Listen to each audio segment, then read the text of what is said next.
We don't realize how sharp we become. Like having a knife in your drawer, and you don't ever use it when you get dull on you. But if you use it consistently, you sharpen it consistently. So it's like when you fast consistently, you'd be amazed at something that happen in our life when we see you respond differently because we got a rhythm routine that something happen all the time. That's why I grew up. I tell you, I know how I grew up. So I'm kind of shaky in that fast thing. I didn't like fasting back in the day. Really? No, child, I like eating. But, yeah, I can relate. I like eating, but fasting for me, it was just hard. So I like fasting. It became so ritual that it was like you cannot make God do nothing. So when people tell me, well, fast for your healing, it's like me making God do something. Yeah. So like, wait a minute now, let me tell you, we can. All you gotta do is fast and then you can be a millionaire? Listen, y'all learned the hard way that wasn't true. I realized later fasting was not so much to get God to do something. Fasting was for me to get in line with God is doing. Totally different way to fast. Yeah. So now, if God is in the line of healing my family, I want to be in line with Him healing my family. If God's in the business of making me a millionaire, but I want to be in line of making me a millionaire. But I don't want to be in this position where telling people, if you fast, this and that will happen, which is totally not biblical. Yeah. You can't put a sign of blessing to a fast. No, you cannot. You cannot. People use fasting for losing weight. That's fine. Call it what it is, but don't. That's not a biblical fast. That's not even biblical. That's not even Bible fast. I'm about to say something get folks in trouble. Say it, because I think education with fasting, because I do encounter people who say like, I've been fasting all day, and I'm like, oh yeah. Now I'm excited because my expectation and what you're saying, I'm thinking lines up until you start talking. I'm like, oh, that ain't. Fasting is a hard. When people do that every year, they do that. They call it Daniel's fast, right? Yes.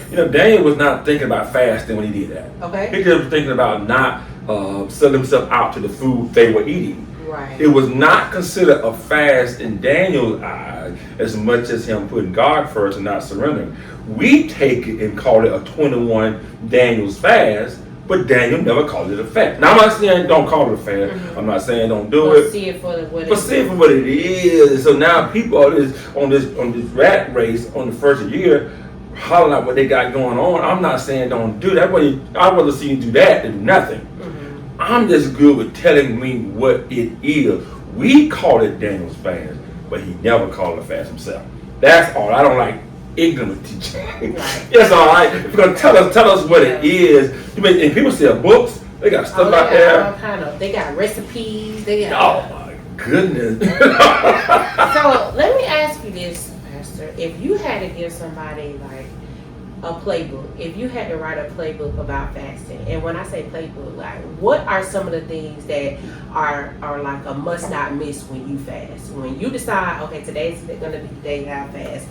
What do you do? If I'm gonna fast, I'm gonna be intentional. Okay. I'm gonna be intentional when I fast.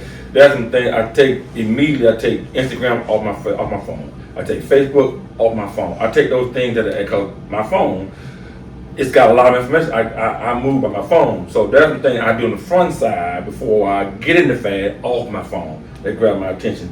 I get up on time early enough that I at least spend a couple hours with God without the phone. And so even though I take away the food and then if I'm home all day, that's fine. Because I can manage my life to do that.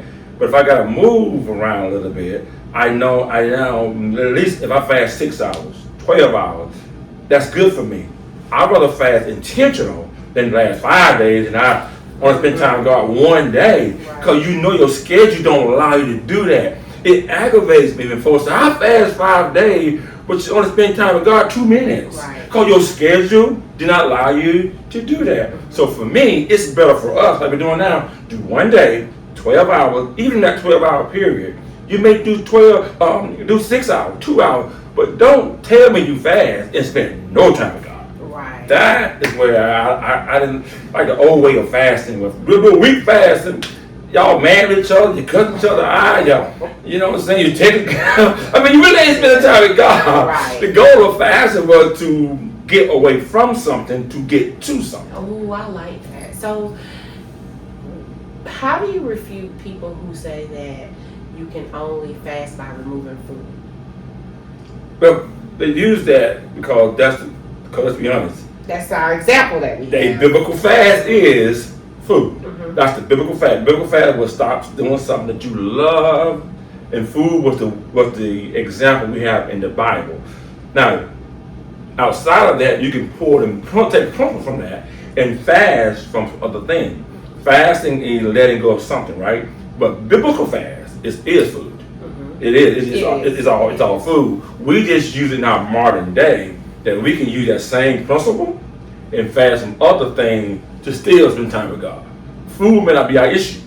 Right. You know? Yeah, true. Some people might not even. It It would disturb them. don't to get be get away. away from food. That's not my story. Not my It wouldn't disturb them to be No, away it from would food not. for 12 hours. But the goal of the whole fast was to spend time with God. I think that's what Mr. Link is at. What's it 2 minutes an hour? I just think people are fasting and they're looking better, the flesh looking better, but the time with God is spiritual. Yeah. Can I take you back on memory lane? Uh-oh. You remember when you fasted for? No, you're going. How long did you fast for when you did that water fast? Was it a water fast? It was an embarrassing fast. Oh no! You felt embarrassed? No, I did. I fasted. Pastor, we couldn't do anything but lead you on. Like we couldn't. All we could do was support you. I remember we coming to the church. I think we had bought some smoothies. We didn't bring no food around because we knew I fasted for a whole week in the sanctuary. I stayed in church the whole week. I remember. I locked in the church for the whole week, and I stayed in church all night long for the whole. My wife saw me Sunday that evening, and saw me that following Saturday morning. Came out to church. We did have midweek service. Y'all came up for midweek, but I fasted. It was right. Matter of fact, it was right for the pandemic. Yeah. It happened at January. Right before the world knew the pandemic, we had just did a church fast, and I did a whole week of not eating nothing. Tell me about that. That was crazy. I would advise nobody to do that unless you are God told. Okay. Nobody. Now what prompted you? What would make one go on a? Was it all water or was it? It was water and lemon ginger tea. Water and lemon ginger. Now, truth be told, for those out there that's fasting, lemon ginger tea curbs your appetite. Oh, okay. It does. Hot lemon ginger tea curbs your appetite. Because it's the third day okay. It's those first 2 days. Okay. But like your stomach is trying to do something that it hadn't done.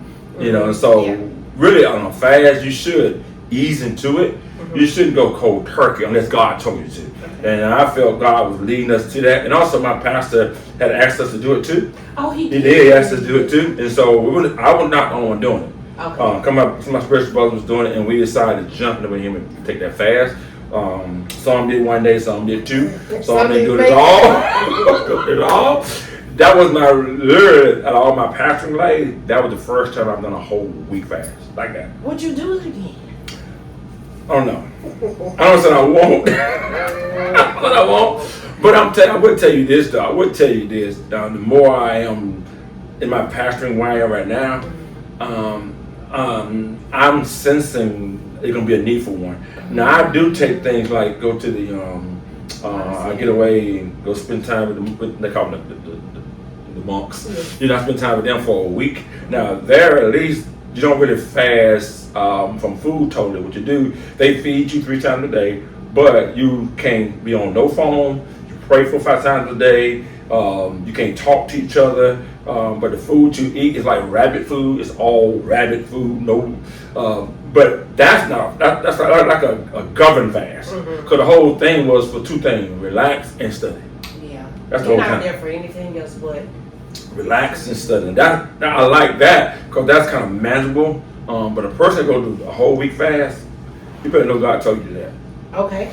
So on the flip side of that, when you were done with that fast, how did you feel? Do you think you gained anything from it? Do you think anything changed? I do believe this. I'm not saying God revealed this to me from just common sense and what God moved. For us to come out of that fast, Holy Spirit moved so strong in that week, and then the next following week, we in the pandemic. Yeah. I do think God prepared our heart for the pandemic. Our whole church. I think when we hit that pandemic, we shut our church. We were one of the first church to shut down the Houston County, and when we shut down, we were able to move. I think we were moving over the next 6 months to a year based off that fast. Wow. I think that fast gave us energy. It sustained us. I did. I do. I can't speak for the churches. I can't. Everybody got their own story. I think ours at that moment, our whole church went through a fast. Mm-hmm. Sustained us for that next year. I just do. Right. Woo. So we came out on top. Yeah. Well, thank you, Pastor, for taking the time and the strength to That's a lot. get us through that. That's a lot. And leading the way. That's a lot. But I love the fact that this summer you said 1 day a week. One day a week. One day a week. That's pretty. In 12 hours too. In 12 hours. It's 12 hours. Don't do it. But now it is total fast. Yes. Now the good thing about 12 Wait, I hours. thought you said liquid. Yeah, but liquid can. Yeah, liquid is. We have liquid. That's total. If I said total, I mean liquid. Okay. I was like, oh, Analytical. I messed up. I gotta start over. Yeah, but it is fast. I encourage everybody. Christianity is just one religion that do fast. Some guys are changing. Some other religions that do fast. What I agree with their God and their religion or not, they are good at it. They lock days. You don't miss. You don't fast, and you shut stuff down. You go lock in the whole church. That's not us. Because we like freedom. Yes, we do. We like our freedom, and then sometimes it can't be too ritual. But it's not about God at all. It's about us fasting. It can never be about us fasting. It has to be about our relationship with God. It has to be. Well, without getting too personal, what do you believe in God for this year? Oh. For your congregation, for yourself, for your family, for your business, what are some things that you believe in God? Well, you can keep it high level. I keep it high level. One of the most. I give one for the church. I give one for our church. You know, I desire our church to be stronger, deeper in the Word of God. I desire our church to not just be a hype church. I want our church to live out the creed of the Word of God. It's like maybe not perfect church, but where there's a standard, a culture there. You know what? I'm not perfect at this, but the word I hear the Word of God preached on Sunday morning, and we create an atmosphere where we moving out of this thing in a daily walk. That's my preference when it comes to our congregation, and that we become more impactful in our community. Where it's like my pastor said one time before, if we shut down tomorrow with the community miss you. Well, they miss you at all if you shut your doors tomorrow. Not just pragmatic stuff where you feed the community, which we do. Right. I'm talking about spiritually. Right. What they miss the fact that you're not there. you're not there no more. You know, the crime is down because we're there. You know what I'm saying? That kind of stuff. That impact I want our church to be more and become more conscious aware of it. You know, one of the things pastors fight a lot. I'm not only pastor, fight around the world that when congregations struggling in our church. I mean, I know we struggle with this because we say that everybody's welcome. Which they are. Everybody off the street is welcome, and we should be a church around the world where everybody is welcome. You welcome to abide by these rules. Yeah. I mean, but you welcome. But there's structure when you get here. Now, don't think it is. But the fight with everybody's welcome.